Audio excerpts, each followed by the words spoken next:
హామీ నా చేతుల్లో ఏం లేదు, హైకమాండ్ హామీ నాకేం తెలియదు.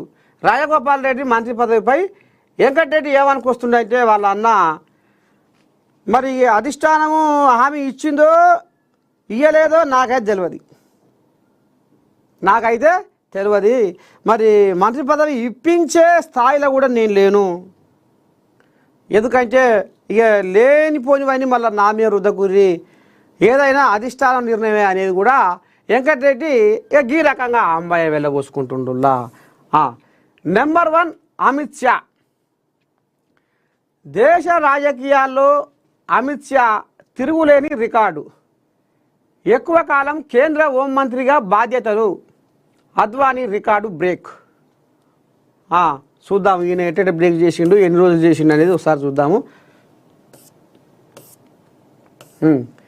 భారత రాజకీయాల్లో కేంద్ర హోంమంత్రి అమిత్ షా సంచలన రికార్డు క్రియేట్ చేశారు. ప్రధాని నరేంద్ర మోదీ దేశంలో ఎక్కువ కాలం ప్రధానిగా పనిచేసిన రెండో నేతగా హిస్టరీ క్రియేట్ చేశారు. ఈ క్రమంలో ఇందిరాగాంధీని ఆయన అధిగమించారు. ఎక్కువ కాలం పనిచేసిన భారత ప్రధానిగా మోదీ కంటే ముందు జవహర్లాల్ నెహ్రూ ఉన్నారు. మంగళవారం కేంద్ర హోంశాఖ మంత్రి అమిత్ షా మరో రికార్డు క్రియేట్ చేశారు. దేశ చరిత్రలో కేంద్ర హోంమంత్రిగా అత్యధిక కాలం పనిచేసిన రికార్డును అమిత్ షా సొంతం చేసుకున్నారు.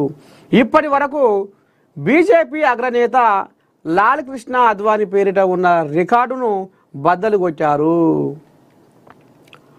1.0 పాలనలో కేంద్ర హోంమంత్రిగా రాజ్నాథ్ సింగ్ పనిచేశారు.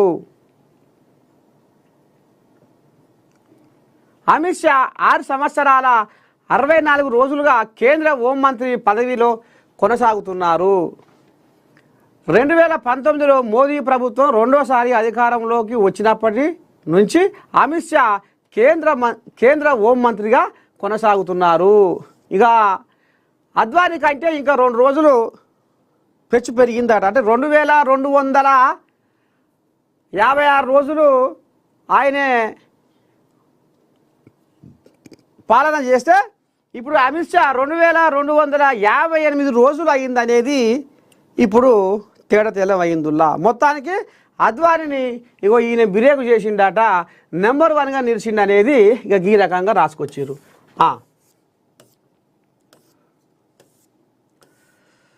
ఇక పోతే సీఎం రేవంత్ ఆధ్వర్యంలో ఢిల్లీలో బీసీ గర్జన. పిసిసి చీఫ్ మహేష్ కుమార్ గౌడ్ ఆధ్వర్యంలో భారీ ఏర్పాట్లు. బీసీ రిజర్వేషన్లకు ఎవరు అడ్డు తలగొద్దు. పిసిసి చీఫ్ లోక్సభలో గర్జించిన తెలంగాణ కాంగ్రెస్ ఎంపీలు.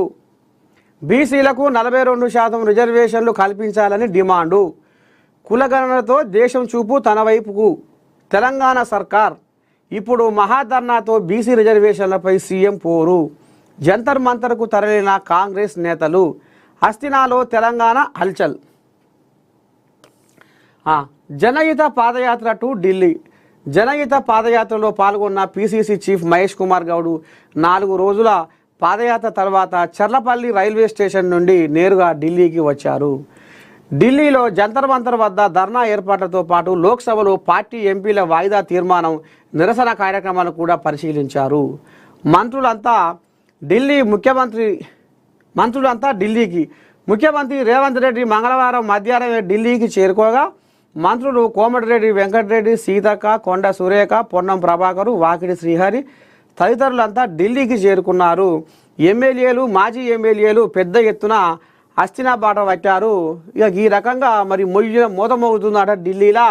ఇక జంతర్ మంతర్ దగ్గర ఎంతవరకైనా పురాస్తే కేంద్ర ప్రభుత్వం మెడలు వంచైనా సరే బీసీలకు 42% రిజర్వ్